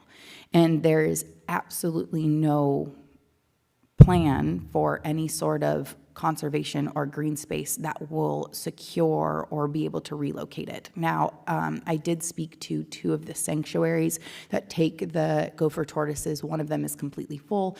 The other one, they haven't like confirmed their process, so it's been unclear on that. So I'm waiting for a more clear response from their director. It's just a very gray area, and I understand the developer's concern. This is something that you're trying to provide, and I see that you are, the concerns about the road. I think that it's fantastic that you guys are willing to take that. I know you're taking full responsibility and you're going to do that, but my biggest concern here is the fact that it is going from rural to PUD. Now, I did take a look at the recommendations that was had by the county on their August 5th meeting. That is the email that I was hoping to be able to share with everybody prior to this meeting, but I didn't get it until 6 p.m. tonight, which was why I was sitting with Mark, yes, prior to this, because I just received it. They were trying to do the things, and according to their email, the director emailed it to me, and they are going to have another meeting on it. They're just waiting. I guess it hasn't been determined yet, but it didn't say that they weren't going to have a meeting on it. There was quite a bit of recommendations, some of them different than the ones that our city staff recommended. One of the ones that I know for sure, like off the top of the head, was had to do with sidewalks and the waste water thing. Like all of that was on there. Again, I really wish that I could have shared that email with you guys prior. I was on the phone with them with Thursday being a holiday and us getting this packet only on Tuesday. I made calls Wednesday, received feedback Friday, and got a final call today at 4:30. So in good faith with all that is in front of us, it is our job, because everyone has been telling us all night how to do our job, but it is our job to take into consideration what is being asked and to make recommendations to the council as we move forward. And if we feel that something isn't correct, then we ask for clarity, or we ask for them to kind of go back and do the things. My biggest concern here is that we are literally removing this scrub ecosystem. Like there's nothing. And this property, right, your property is the only property left in Minneola that has the exact conditions of this. So, if I could, I would disagree with you. You're not far removed from Northwest 561, which is within the Minneola's MUP territory, which is full of scrub. You also have Ferndale and Montverde, everything to the east, which is protected in perpetuity for the next 20 years.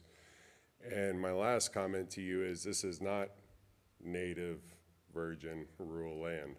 This is agricultural land with timber on it, which we will be harvesting in January because it was all planted pines.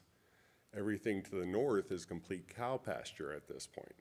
So whenever you're referring to native habitat species, I didn't say native. That's a USGS qualification that was adopted by FWC. This land has changed since its adoption of that xeric species.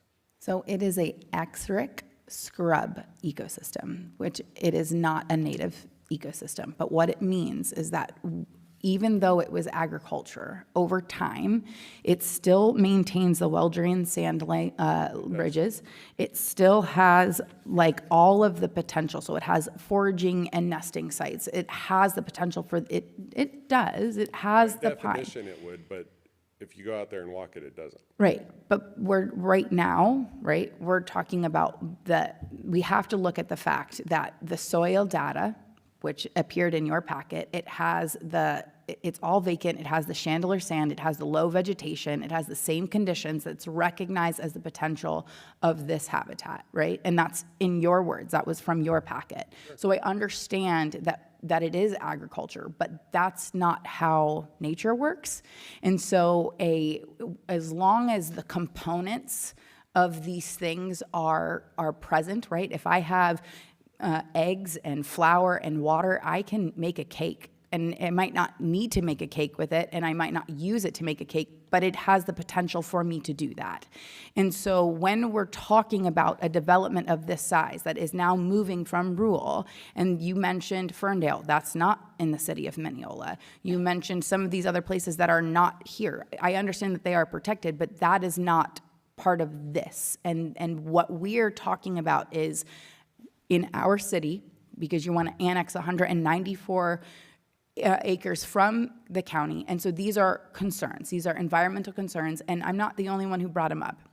There was people last meeting who brought it up. There's a gentleman here today. So I wouldn't be doing our residents a service if I didn't bring up the current concerns. Now, I understand, I have walked the property, I have driven out there, I do understand what you're saying, but at the end of the day, we have no protected land in the city of Minneola, and that's not your fault or responsibility. However, as part of the recommendation, especially because you seem so willing to do the things, if we can modify that green space and we can increase it and create a conservation spot on that, I think it would be a little bit easier to digest for the city and for everyone moving forward, because we're taking into consideration that there are ingredients there and there is a potential, right? And so, I mean, I again, that's why I wanted to save mine for last year, because I know that this is not high on your list, and I'm not anti-development, right? I think that both things can exist.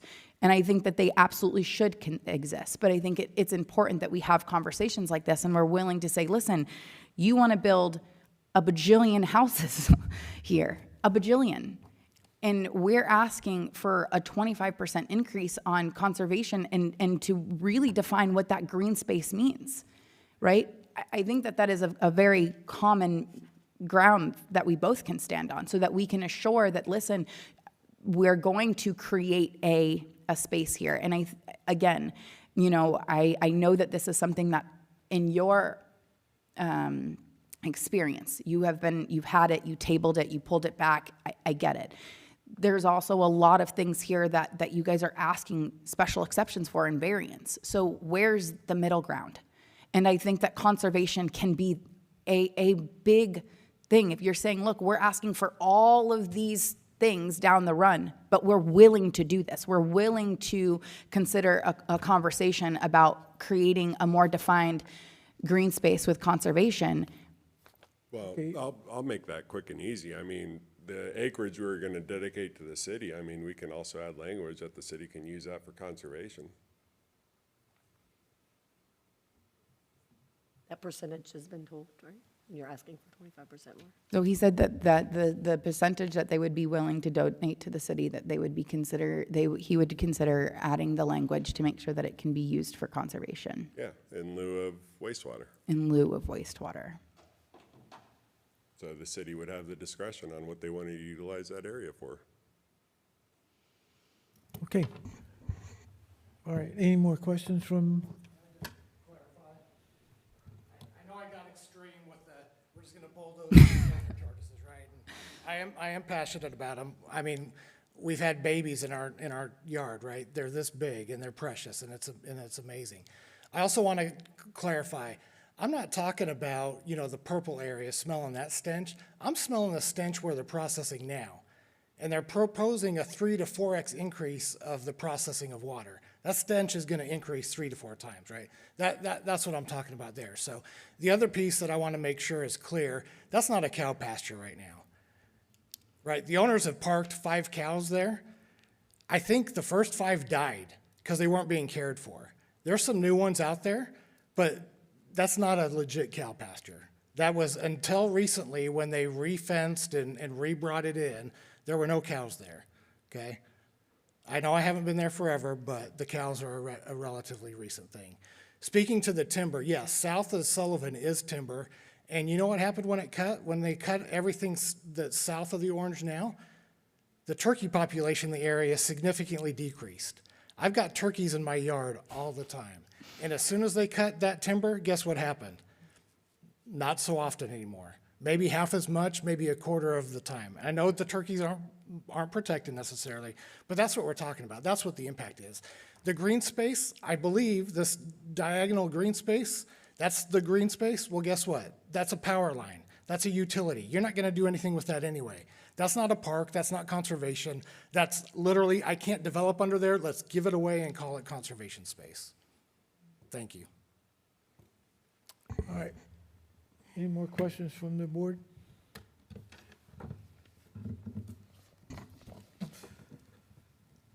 Any questions? Any more questions from the audience?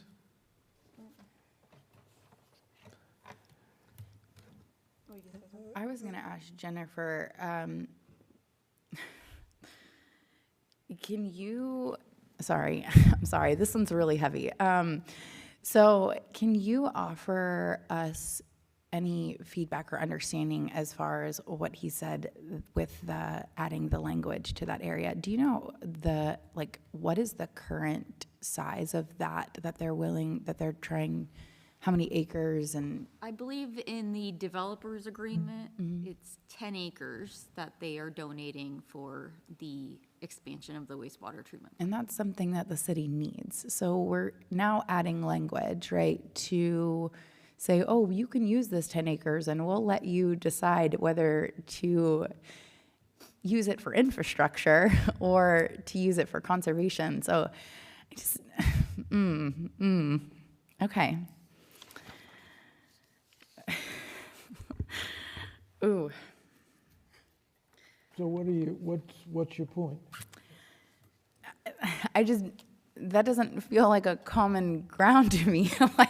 I feel like that's we'll tell you what you want to hear, but we're not going to really be willing to meet you, and we don't.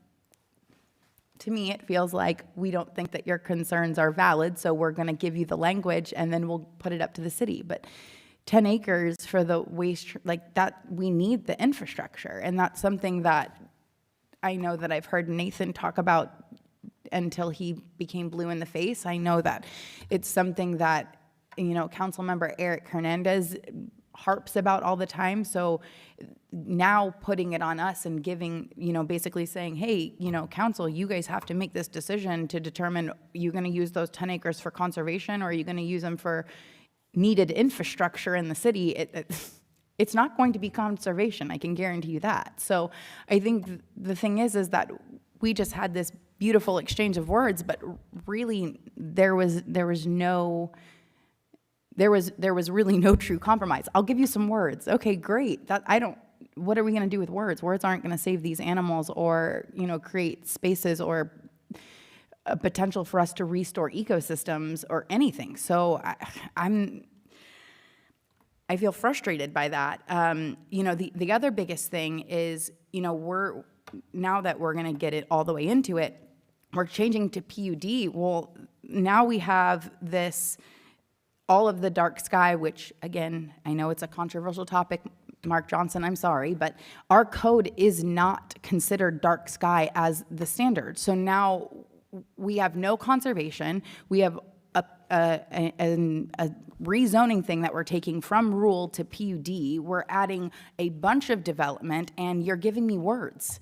I don't think that there's a ground here, and I think the biggest thing is that every time that this has came up, we've had residents come up, and especially ones who went out there to be away from people, and now we're putting all of this development in their backyard and not giving them anything. Like, the one thing that they're asking for is conservation and protection. And so I think that right here during this, we need to be able to have that conversation. And so one of the things that is I just can't move past is that if we can't have a conversation about considering 25% increase of that 10 acres, right, to give us a little bit more that we can actually do conservation with, so we don't have to choose over infrastructure or conservation, and we can have both, then I think that is a common ground that we can stand on. But giving me some words that is going to essentially, we need the infrastructure. Okay, well, we can actually make that as suggestion to the council that they request that when we make our motion. I think that that's important, thank you. Okay, and you have the floor for a motion. Well, I wanted to clarify, Oh, okay. yeah, you kind of got skipped over here. I'm sorry. I was a little passionate, sorry. I know. Well, sticking on the environmental, because these are some concerns I addressed earlier via emails on some of these, because in our package, there was no traffic study included in this month's packet. So I don't have any information on that. I know you sent me a link, but there was nothing included for the rest of us here. But the environmental report that also was attached to the email, it was only like a recon level. It wasn't a full I hate words today. Delineated? Yes, thank you. We're all struggling, I guess, but yeah, and I'm like, does that come, is that, because it's required per one of our chapters, 82, I believe it was. And if we don't have that, and that's some of the concerns, is that something that we need to address tonight too? Or, That's not a part of the making this rezoning request, is it? I believe Eric could speak better than myself. However, I believe there is an environmental review component to this. However, it is a high-level review, and so the more detailed environmental review will come later. Come with the site, maybe? With site plan, correct. Right. So only thing we need to concentrate on now is making making recommendations for the council to request a 25% increase, and go ahead on and add whatever else you want to add to the rezoning, and then we can suggest they take care of these issues at the site plan. So remember, we'll need two motions, one for the PUD rezoning and the other for the developers agreement. All right.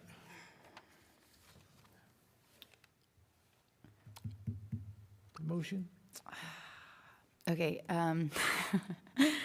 so I will make a motion to approve item 3, which is That's the, PUD rezoning, with the recommendation to incorporate a 25% conservation space increase. So that is added to the 10 acres, not giving me some words in lieu of them.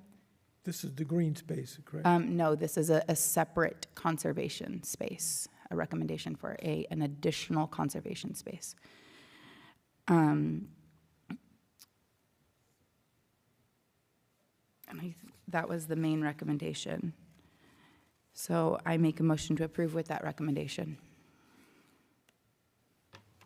A second? Not yet. Oh, I thought we had two different ones.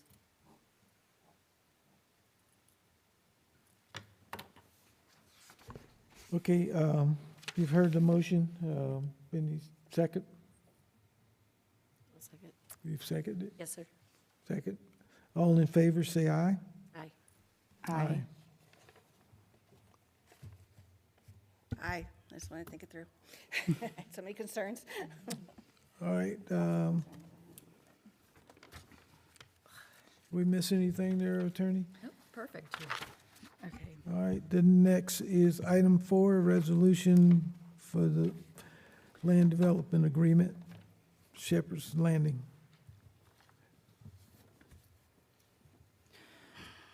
So I will make a motion to approve this one as well. I would like to make the recommendation, and I will personally send the email, forward it, but we take into consideration all of county's recommendations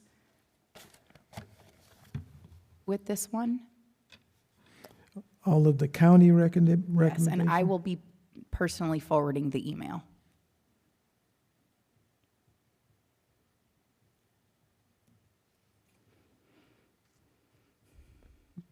You have a motion, second?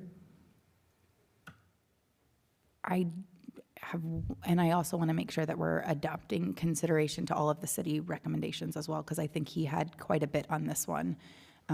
So making sure that we're taking into concerns the city recommendations. Did you get that? Jennifer? Yes, I have it, thank you. All right.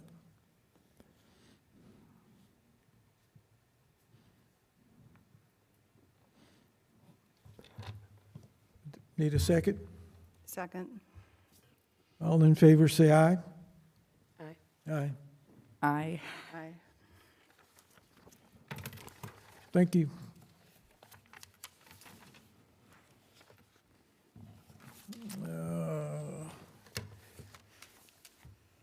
Any public comment while we're ending up here? I have can I add a comment to I guess it's more of a request for the city here.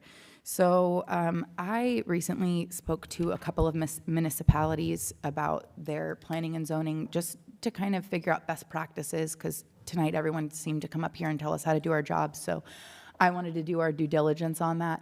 One of the things that I got consistently from the municipalities that I reached out to, which was Groveland and Claremont, was that they were receiving their agenda items packets printed, and they were receiving them 10 days in advance over holidays, and a minimum of 7 days. So we received this packet 6 days in advance over a holiday break. It was very difficult to go through 678 pages. I had to travel to libraries. My computer kept crashing trying to upload the document, and it was a lot of things. So having a printed option where we can either come and pick it up or have it delivered so that we have enough time, especially when there's a lot of things like this, I think it would help us to do our job better, especially because, you know, everyone wants to come and tell us how to do it. The other thing that I would like to request is that, like tonight we tabled items 5, 6, 7, and 8, but last month we also had, 7 items. So keeping the actionable items to only 3 to 4. Actionable items, because it is a lot to digest when we're having really heavy things like this. And I think keeping those standards will help us to be able to do our due diligence and give clear recommendations. So that is just a request I had, and I know that it is considered standard procedures. Other municipalities are doing it. It was a standard procedure. We used to do booklets. Everything was printed out. I don't know why we stopped that, but I think it was because of staff. We didn't have enough staff, and I don't know how the planning and zoning staff is right now, but Mark can speak to that. He's coming up here. He's smoking in the ears. Back in the Great Recession, we were requested by the governing body to shift to more paperless in order to reduce costs and to help the environment. Therefore, the tablets we purchased were in lieu of having paper copies.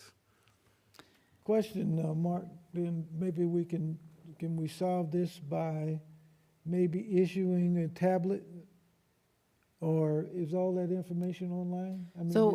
The entire file. I know, I looked probably half of it. I didn't get to see all of it because holiday, but I don't know what the immediate solution is. We can just maybe have a conversation about it. I think putting this online was a great idea. I mean, it's easy access. It's just the timing. And Tom's been doing a good job, and so is the planning and zoning department. We can work something out. We can see. I was just going to mention that it generally does come down to timing, because obviously when developers and applicants want their projects, when they're ready to go before the board, they're ready to get on that next agenda. And we do have a process where we have to do public advertising, and we also send notifications to property owners. So the staff does do its best job to get everything prepared in a timely fashion. However, it is just one of those things that if we give the council and the commission more time, then it delays Delayed the those project. processes, and then you end up basically getting developers here at the meetings complaining that their reviews are taking too long and they're not able to get on agendas fast enough. So we can certainly look into it, but I just wanted to kind of address one of the reasons that it does become a back and forth. And I do understand that they get frustrated, but I think the biggest thing, and this is just from what I've witnessed online in the community, is like the fact that they're like, well, everything's coming through all at once. And I just think that for our residents, for us to be able to make proper recommendations, like, okay, they have to wait a little bit longer. I'm sorry. I mean, but it also assures that we're able to give our due diligence and, give them proper recommendations, because it is a lot. And when, even tonight, like when we were presented items 3 and 4, they were presented together. So now by the time I'm giving proper, review of item 4, I have all of this heaviness from item 3. So if we're going to put 2 actionable items, then staff recommendations, they need to be separate and they can't be presented at the same time. Like, we need to figure it out so that this way we're able to really understand, okay, this is what we're talking about right now. Okay, this is that, because it's just too much. And how many times has this board made decisions and then we make recommendations and then, council's like, oh, well, planning and zoning, that happened there. So like, this is just a recommendation from my presence, from being on both sides of this. And I think that if we can figure out a common ground there, that was why I reached out to the other municipalities. I asked them what worked, what didn't work, what would they change, what are some things. And so these few recommendations were the things that genuinely helped them operate better. I understand that it is online. I am all for keeping things paperless, but there's something about being able to touch a piece of paper and see it in front of me when there's numbers and things, that I have to take my time. And so trying to upload the documents, and my computer kept crashing. And as a part of your duty as well, is in your motion, you can recommend anything to the council. And it's up to them to action on it or not. Right. So use that tool rather than trying to make a decision on everything we do. Well, and that's what I'm saying. In order to make proper recommendations, we need to be able to understand what's coming in front. And so these just recommendations would help us to be able to make those recommendations to them. Because you're right, it's not our decision to make the decisions, but in order to give proper recommendations, we have to intake all of this information. And if you're only able to get through half the packet, well, that's 672 pages. I read the whole packet, and then the 682 pages that came last month too. And so when I contacted some of our council members and I asked them what their average packet was. It was not 682 pages. I reached out to the other municipalities and asked their planning and zoning board, and they made these recommendations to keep their packets about 300 and 400 pages so that they can make those recommendations. So again, this is just my input, but I do run a school, I do run a nonprofit, and I run a business, and I still read the 672 pages, and it's a lot of pressure, and it's very overwhelming.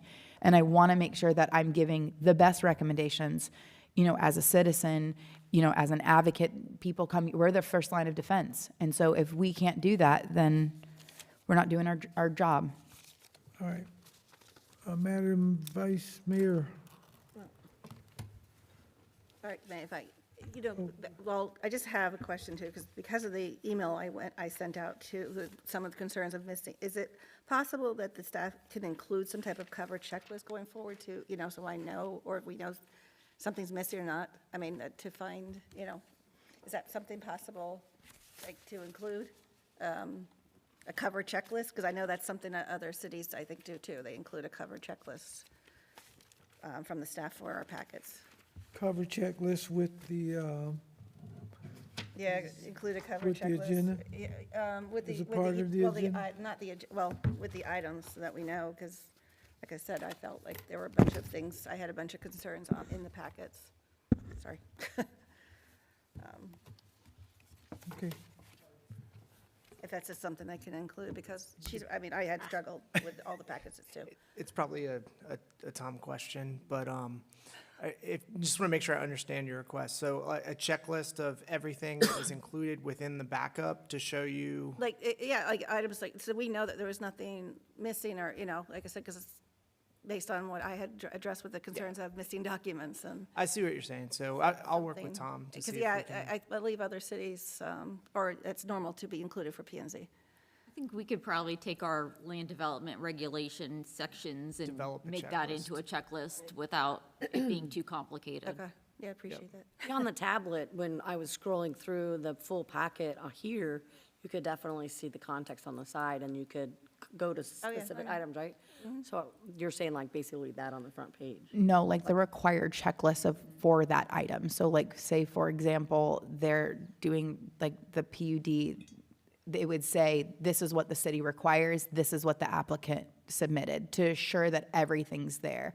So, and when again, the other municipalities, they had a 2 to 3 page, like, city notes on the beginning of their packet. So it was like, this was everything. So when they were looking at it, they were looking at the checklist, they were looking at the recommendations, and that was first. So for someone who needs to just like glance at it, they're looking at all of the city concerns first. And so instead of having to read every 672 pages, now we have a checklist that we can go through and say, okay, let's verify this and this. This is the concern, and it narrows our time that we're doing. And so it assures that we're not taking it all in, and we're able to make recommendations, and we're not doing the job twice that Inspire's already done. I agree. I think, Eric, if you want to just stay up there for a second, but I was just going to mention that on Thursdays, the staff and Eric and the applicants generally come in. We call it a DRC meeting. It's Development Review Committee. And those are open to the public. And so if there are any members of the public or the commission who would like to sit in on those are something that you can really see how much staff does and gets changes to the applications before they even bring it before you. And so by the time it gets to you, there have been several changes, and the city staff is making it as close as what they think that you want as possible before they even bring it to you. And so we hear you with the checklist, but be reassured that the staff is doing that, and these are being reviewed very thoroughly. And like, I think Mr. Crawford had mentioned that they had gone through at least 3 reviews. So these things are very detailed, and your staff is doing a good job in reviewing these things. And we do need a little bit of help with organization and getting everything uploaded and timely. So we definitely hear that, and we'll try to make those accommodations. But I did want to just mention our DRC meetings, so I don't know if you want to add to that. What is that, every Thursday? They're generally scheduled on Thursdays, but the times vary. And so I know Thomas is in the back, and he generally schedules those. But those, they set Thursdays aside so that our fire reviewer or engineer, our plan reviewer, they're able to sit down and have a roundtable discussion with these applicants and their team so that everybody can be on the same page, and it's not just a back and forth of comment letters. Definitely helpful. Just a quick, if it's not too much to ask, if it does change, is there any way you can send an email to us, or is that too much to add to your tasks? Because I know you guys are slammed too. To the DRC meetings, you mean, on Like, yeah, Thursdays? or somehow that that Yeah, we know about it? absolutely. I you would said it just changes, double so it's not check like a with set- Thomas or our mean- planning staff just to see what times we have scheduled on these Thursdays because they do vary Right. depending on the application. That, yeah, of course, and that's why I said if there's a way, even if it's. But yeah, if you're available on a Thursday and you At can this time, yeah, pop 'cause at least by, I can put it then on the calendar, and if I can come, and that would be nice, Right. because that would help. During the day or after evening? during the day. Yeah, I figured it's during. Yep. I run a school during the day. Oh. I'm sure the students wouldn't mind, but that's why I said, just kind of creating these recommendations. Thank you very much for taking those into consideration. You have to be aware of sunshine if more than one member showed up. Yep, and that's why I'm asking for what I'm asking. Thank you. Just to alleviate that. Okay, thank you, Tom. Next. Hi, good evening.